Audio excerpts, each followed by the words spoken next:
नमस्कार, अपना प्रदेश उत्तर प्रदेश उत्तराखंड देख रहे हैं आप। मैं हूं आपके साथ पूजा मोहन पांडे। बुलेटिन की शुरुआत करते हुए सबसे पहले आपको बता दें, मुख्यमंत्री योगी आदित्यनाथ ने बिजली महोत्सव और ऊर्जा महोत्सव के अवसर पर ट्रांसमिशन और वितरण केंद्रों का लोकार्पण और शिलान्यास किया। इस मौके पर ऊर्जा मंत्री ने कहा कि पहले प्रदेश में बिजली की कमी बनी रहती थी, पर अब हम बिजली निर्यात करते हैं।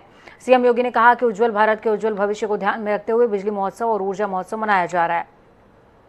इस मौके पर सीएम योगी ने लोक भवन में आयोजित कार्यक्रम में करीबन 2,723 करोड़ रुपए की लागत से 17 ट्रांसमिशन और वितरण उपकेंद्रों का लोकार्पण और शिलान्यास किया। उन्होंने कहा कि 1,21,000 गांव में आबादी के बाद भी बिजली नहीं पहुंच पाई है। हमने हर घर बिजली के लक्ष्य को पूरा किया है। उत्तर प्रदेश ने ऊर्जा क्षेत्र में एक लंबी छलांग लगाई है। 1,21,000 से अधिक गांव और मजरे ऐसे थे उत्तर प्रदेश में जहां आजादी के बाद भी कभी विद्युत पहुंच नहीं पाई थी।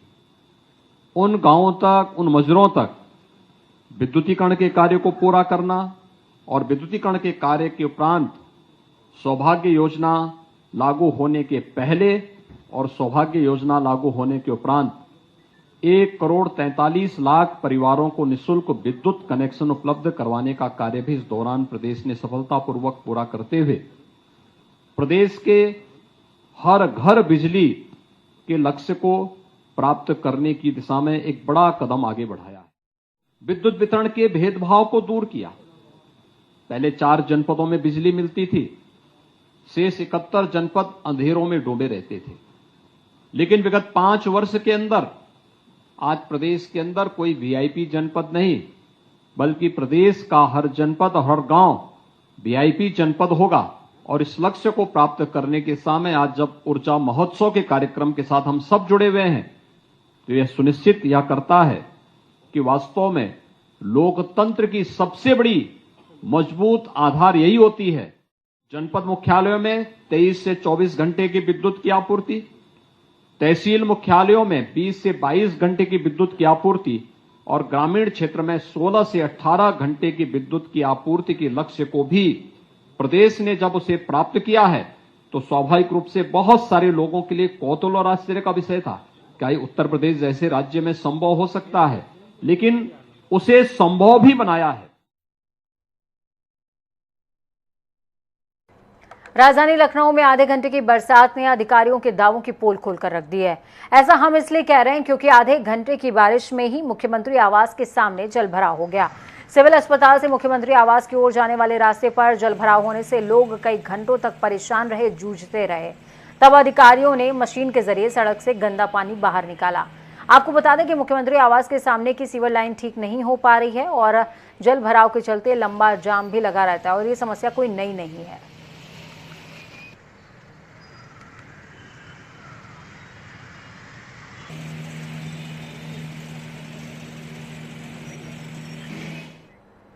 भारतीय जनता पार्टी ने उत्तर प्रदेश विधान परिषद में अपनी स्थिति और मजबूत करने के लिहाज से जोरदार तरीके से तैयारियां शुरू कर दी हैं। भाजपा के केंद्रीय संगठन ने शनिवार को विधान परिषद उपचुनाव के लिए अपने दोनों प्रत्याशियों के नामों की घोषणा कर दी। विधान परिषद के उपचुनाव के लिए नामांकन की अंतिम तिथि 1 अगस्त है।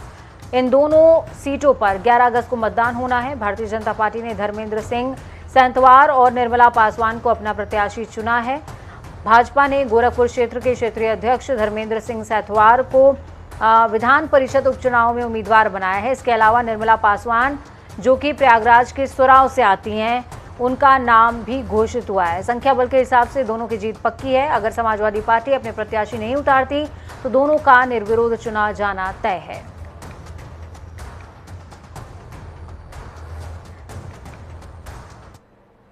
वहीं चित्रकूट में बीजेपी के प्रशिक्षण शिविर का आज दूसरा दिन रहा है। इस कार्यक्रम में बीजेपी के दिग्गजों का पहुंचना जारी है। कार्यक्रम में शामिल होने के लिए डिप्टी सीएम केशव प्रसाद मौर्य भी पहुंचे। केशव प्रसाद मौर्य ने भगवान कामतानाथ के दर्शन भी किए और परिक्रमा भी। इस दौरान उन्होंने अखिलेश यादव पर भी जमकर निशाना साधा है। मौर्य ने कहा, साल 2014 से अब तक हार का सामना करने के चलते अखिलेश बौखला चुके हैं। उनको लगता था कि धरती में वही एक मनुष्य हैं जिन्होंने लखनऊ आगरा एक्सप्रेसवे बनवा दिया। अब उत्तर प्रदेश अनेक एक्सप्रेसवे का प्रदेश है जो उन्हें बर्दाश्त नहीं हो रहा है। यादव जी का इस समय चुनाव में हार के बाद लगातार हार, थोड़ा ये मानसिक संतुलन थोड़ा बिगड़ा हुआ है अच्छा से इलाज करा लें। अभी देख रहा था एक दिन मैं भोले बाबा का पहले विरोध करते तब पूजा वूजा किए हैं, शायद कुछ सद्बुद्धि आवे, लेकिन आ नहीं रही। तो वहीं सपा अध्यक्ष अखिलेश यादव ने आजमगढ़ लोकसभा उपचुनाव में हार को लेकर के समीक्षा बैठक करी है। बैठक में सभी विधायक और सीनियर पदाधिकारी शामिल हुए। इस दौरान अखिलेश यादव ने जिस बूथ पर विधानसभा चुनाव के मुकाबले कम वोट मिले उन पर नए सिरे से काम शुरू करने के और फोकस करने के निर्देश दिए हैं। अखिलेश यादव ने पार्टी नेताओं को एकजुट रहने और आपस में लड़ाई न करने की नसीहत दी। तो वहीं सपा अध्यक्ष ने बीजेपी सरकार पर जमकर हमला भी बोला।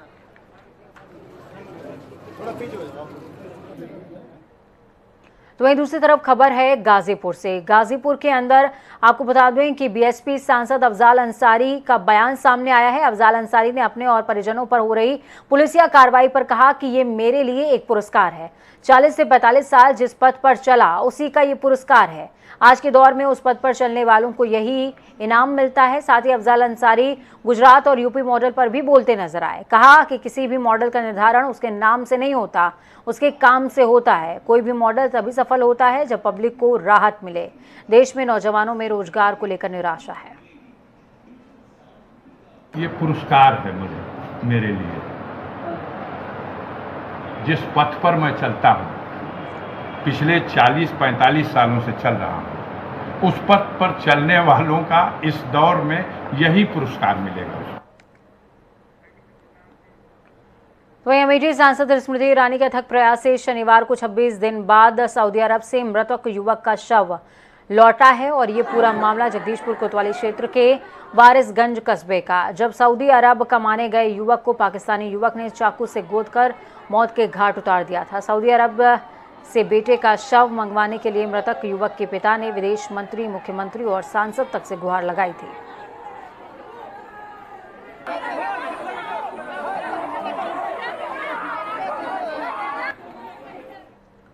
ताज नगरी आगरा में 2 दिवसीय ताज मैजिक फेस्टिवल का आयोजन हो रहा है, जिसमें हिस्सा लेने के लिए तमाम मैजिशियन आगरा पहुंच रहे हैं। आयोजन में कई हैरतअंगेज कारनामे देखने को मिल रहा है। मैजिशियन दीपक बघेल ने आंखों पर पट्टी बांधकर कई किलोमीटर तक बाइक चलाई। साथ ही मैजिशियन ने आगरा की जनता से अपील करी है कि अंधे बनकर गाड़ी न चलाइए।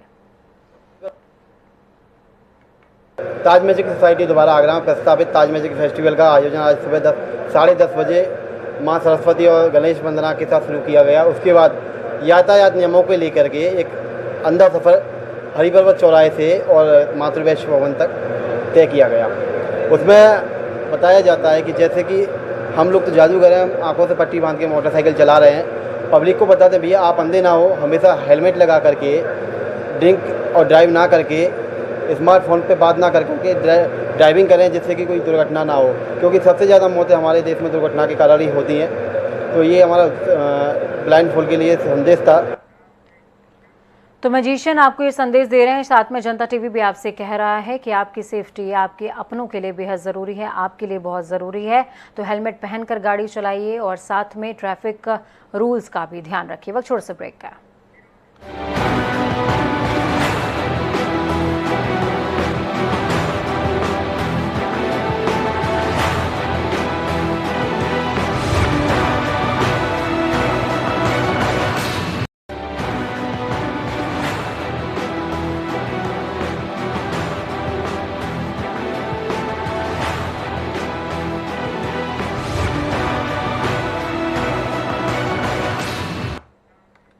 उत्तराखंड में बीजेपी ने नए प्रदेश अध्यक्ष की नियुक्ति कर दी है। मदन कौशिक की जगह अब प्रदेश की कमान पूर्व विधायक महेंद्र भट्ट के हाथों में थमा दी गई है।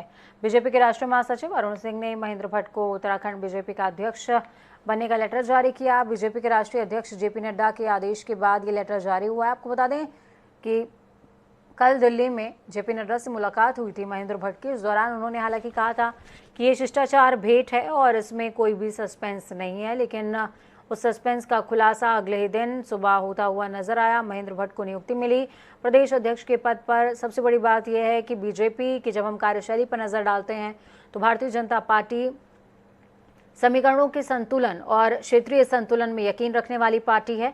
और ऐसे में पुष्कर सिंह धामी को अगर आप समझेंगे तो वो कुमाऊं क्षेत्र से आते हैं, जबकि महेंद्र भट्ट जो कि गढ़वाल क्षेत्र से आते हैं, चमोली से इनका ताल्लुक है, बद्रीनाथ से विधायक रह चुके हैं। और सबसे बड़ी बात यह है कि उत्तराखंड के नए भाजपा प्रदेश अध्यक्ष का नियुक्ति पत्र जब जारी हुआ तो सभी के लिए चौंकाने वाला था, क्योंकि इस पत्र में तत्काल प्रभाव से नियुक्ति प्रभावी मानी जाए इस बात का जिक्र था।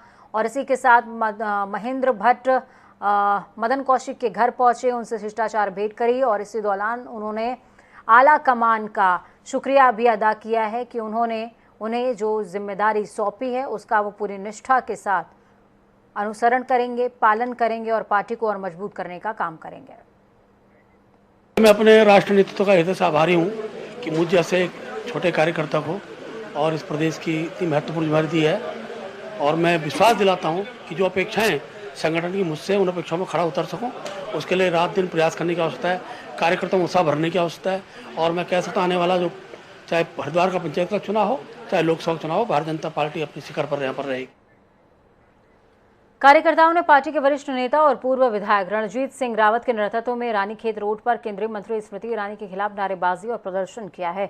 रणजीत सिंह रावत ने कहा कि केंद्रीय मंत्री स्मृति ईरानी ने कांग्रेस की अध्यक्षा सोनिया गांधी के खिलाफ जो बयानबाजी की वो पूरी तरीके से असहनीय और निंदनीय है। उन्होंने कहा कि सोनिया गांधी देश की एकमात्र ऐसी महिला नेत्री हैं जिन्होंने एक बार नहीं कई बार देश के प्रधानमंत्री पद को ठुकराया है। उन्होंने स्मृति ईरानी को केंद्रीय मंत्रिमंडल से जल्द ही निकाले जाने के साथ ही उनके खिलाफ कार्रवाई को अमल में लाने की भी मांग करी है।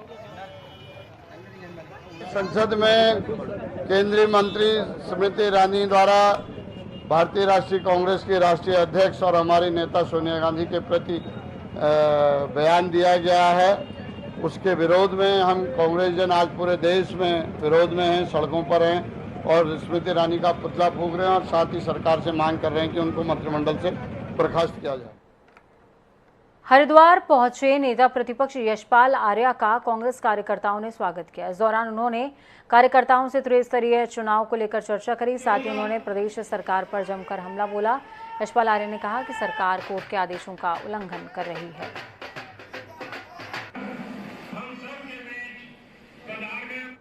चुनाव के लिए कांग्रेस पूरी तरह तैयार है। पखवाड़े में जिस तरह से आयोग द्वारा आरक्षण को लेकर और जिस तरह से प्रशासन द्वारा, सरकार द्वारा हेराफेरी की गई है, कई सीटों पर जो सामान्य सीटें उन्हें आरक्षित कर दिया गया। सुप्रीम कोर्ट ने कहा है कि अलग से आयोग का गठन होना चाहिए और इसमें जो पिछड़ा वर्ग है, जो हमारा ओबीसी है, उसको 50% से ज़्यादा आरक्षण न दें, लेकिन आरक्षण को पूरा हक मिलना चाहिए। सुप्रीम कोर्ट के निर्देश भी आए हैं। रुड़की की गंगनहर कोतवाली क्षेत्र के पनियाला गांव में जमीनी रंजिश को लेकर दो पक्षों में जमकर धारदार हथियार और लाठी डंडे चले, जिसमें दोनों पक्षों के करीबन 7 लोग घायल हो गए हैं, जिनमें से एक महिला भी शामिल है। वहीं घायलों में 2 की हालत गंभीर बताई जा रही है। आरोप है कि देर रात एक पक्ष के लोग घर के बाहर थे, तभी दूसरे पक्ष ने उन पर हमला बोल दिया, जिसके बाद मामला इतना ज्यादा बढ़ा कि दोनों पक्षों में खुली संघर्ष हो गया। हमला बढ़ते देख आसपास के लोगों ने पुलिस को सूचना दी, जिसके बाद मौके पर पहुंची पुलिस ने दोनों पक्षों को बमुश्किल शांत कराया और पूरे मामले की जांच शुरू कर दी है।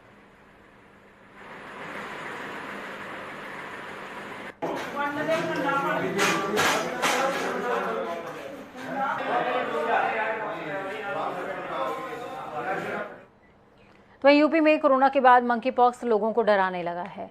दिल्ली में मंकी पॉक्स से संक्रमित युवक मिलने के बाद यूपी में खतरा और ज्यादा बढ़ गया है। सीएम योगी ने स्वास्थ्य विभाग को अलर्ट रहने के निर्देश दिए हैं, साथ ही अस्पतालों में अतिरिक्त बेडों को खाली रखने के लिए कहा गया है। DG health UP lily Singh ने बताया कि सभी जिलों और मेडिकल कॉलेजों को अलर्ट किया गया है। यूपी में 5 संदिग्ध मरीज मिले थे, जिनमें से 30 की जो रिपोर्ट है, माफ कीजिएगा 3 की रिपोर्ट नेगेटिव आई है। 2 की जांच अभी भी पुणे लैब में चल रही है। यूपी के बॉर्डर पर भी चौकसी बरती जा रही है। मंकी पॉक्स रोग के लिए जो तैयारियां हैं, यहाँ से ये चूँकि बगल के राज्य दिल्ली में केस पाया गया है, इसलिए प्रदेश में तैयारियां पूरी कर ली गई हैं। समस्त जिलों के मुख्य चिकित्सा अधिकारी एवं अपर निदेशकों सभी चिकित्सालयों में मंकी पॉक्स की जो टेक्निकल गाइडलाइंस भेज दी गई हैं, जिसमें कि समस्त दिशा निर्देश हैं कि कैसे मरीज को पहचानना है, लक्षण से पहचानना है, कैसे बचाव करना है, कैसे क्या ट्रीटमेंट देना है, कैसे आइसोलेशन करना है, कैसे टेस्टिंग करनी है, इन सबसे संबंधित जानकारी समस्त जिलों में अधिकारियों को भेज दी गई हैं। और उसके पश्चात वार्डों में 10 बेड, कोविड वार्डों में 10 बेड मंकी पॉक्स के लिए सुरक्षित करा दिए गए हैं। यूपी में भाजपा के प्रदेश अध्यक्ष स्वतंत्र देव सिंह के इस्तीफे के बाद भाजपा में अब यूपी में पार्टी का नया मुखिया तलाशा जा रहा है, क्योंकि अगले लोकसभा चुनाव से पहले बीजेपी के लिए ये बेहद जरूरी है कि उनके पास बेहतर नेतृत्व हो। और 2024 के लिए चिंतन मंथन का दौर शुरू ही हो चुका है। बीजेपी यूपी में सारे समीकरणों को देखते हुए प्रदेश अध्यक्ष नियुक्त करना चाहती है। आखिर किसको मिल सकती है कमान और क्या है पूरा समीकरण? क्योंकि अभी तक अगर आप पूरा समीकरण समझेंगे या इतिहास पे नजर डालेंगे तो आपको समझ में आएगा कि ज्यादातर ब्राह्मणों को ही मौका प्रदेश अध्यक्ष की तौर पर मिला है। लेकिन इस बार बीजेपी की क्या रणनीति होने वाली है, किस पर वो अपना दाव चलेगी, इन तमाम पहलुओं को संजोए हुए है ये रिपोर्ट देखिए। मैं स्वतंत्र देव सिंह ईश्वर की शपथ लेता हूं कि जो विषय उत्तर प्रदेश राज्य के मंत्री के रूप में मिशन 2024 के लक्ष्य को साधते हुए सभी राजनीतिक पार्टियों ने अपने तर्कश में तीरों को सजाना शुरू कर दिया है। चुनावी लक्ष्य को साधने के लिए नए चेहरों के तीर छोड़े जाने शुरू हो गए हैं। अगर सबसे ज्यादा किसी पार्टी में हलचल है तो वो है बीजेपी, और अगर बात उत्तर प्रदेश की हो तो भी ज्यादा अहम हो जाती है। उत्तर प्रदेश में बीजेपी अभी से सियासी समीकरण साधने की कोशिश में जुट गई है, क्योंकि केंद्र की कुर्सी का रास्ता यूपी से ही होकर गुजरता है। उत्तर प्रदेश बीजेपी के अध्यक्ष और योगी सरकार के कैबिनेट मंत्री स्वतंत्र देव सिंह ने बीजेपी प्रदेश अध्यक्ष पद से इस्तीफा दे दिया है। स्वतंत्र देव ने बीजेपी के मुखिया जेपी नड्डा को अपना इस्तीफा भेजा है। स्वतंत्र देव फिलहाल योगी कैबिनेट में जल शक्ति मंत्री हैं। स्वतंत्र देव के इस्तीफे के बाद अब इस बात पर चर्चा शुरू हो गई है कि यूपी में बीजेपी का अध्यक्ष कौन होगा। आने वाले दिनों में यूपी बीजेपी अध्यक्ष के नाम का ऐलान कर दिया जाएगा। स्वतंत्र देव सिंह के इस्तीफे के बाद सरकार के 2 मंत्रियों, केंद्र सरकार के 1 मंत्री और 2 ब्राह्मण चेहरों को देश के सबसे बड़े सूबे में पार्टी के अध्यक्ष पद की जिम्मेदारी मिल सकती है। यूपी बीजेपी का अध्यक्ष बनने में BL वर्मा और भूपेंद्र चौधरी प्रबल दावेदार माने जा रहे हैं। वहीं अगर ब्राह्मण चेहरे की बात करें तो पूर्व डिप्टी सीएम दिनेश शर्मा और सुब्रत पाठक का नाम रेस में शामिल बताया जा रहा है। बीजेपी प्रदेश अध्यक्ष पद के लिए ब्राह्मण चेहरे को वरीयता दे सकती है, क्योंकि इससे पहले के लोकसभा चुनाव में केशरीनाथ त्रिपाठी यूपी के प्रदेश अध्यक्ष रहे। 2009 के चुनाव में रमापति राम त्रिपाठी यूपी के प्रदेश अध्यक्ष रहे। 2014 में लक्ष्मीकांत वाजपेयी ने यूपी में बीजेपी का नेतृत्व किया। 2019 में महेंद्र नाथ पांडे ने यूपी में बीजेपी की कमान संभाली। यही वजह है कि इस बार भी 2024 के चुनाव के लिए भाजपा नए अध्यक्ष के रूप में ब्राह्मण चेहरे ही चुन सकती है। वहीं हालिया दिनों में तबादला विवाद को लेकर राज्य मंत्री दिनेश खटीक के लेटर बम जैसे कई मामलों में चर्चा में आए हैं। अब देखना यह है कि भाजपा नेतृत्व किस डार्क हॉर्स के जरिए सबको चौंकाती है। उत्तर प्रदेश बीजेपी के प्रदेश अध्यक्ष के नाम का ऐलान जल्द हो सकता है। इस विषय को लेकर सरकार और संगठन के बीच गहन मंथन जारी है। इस विस्तृत चर्चा में नए प्रदेश अध्यक्ष का नाम लगभग तय कर लिया गया है। आपको बता दें कि बीजेपी सरकार और संगठन के बीच हुई चर्चा के बीच केंद्रीय नेतृत्व को कई नामों की सूची भेज दी गई थी। उसी लिस्ट पर आज बीजेपी का केंद्रीय नेतृत्व उन नामों पर चर्चा करेगा। बात जो भी हो, लोकसभा चुनाव में उत्तर प्रदेश में बीजेपी प्रदेश अध्यक्ष का बड़ा रोल माना जाता है। ऐसे में अब देखना ये होगा कि बीजेपी अपने तरकश से पुराना तीर चलाएगी या एक बार फिर कोई नया तीर सजाएगी। ब्यूरो रिपोर्ट, जनता टीवी।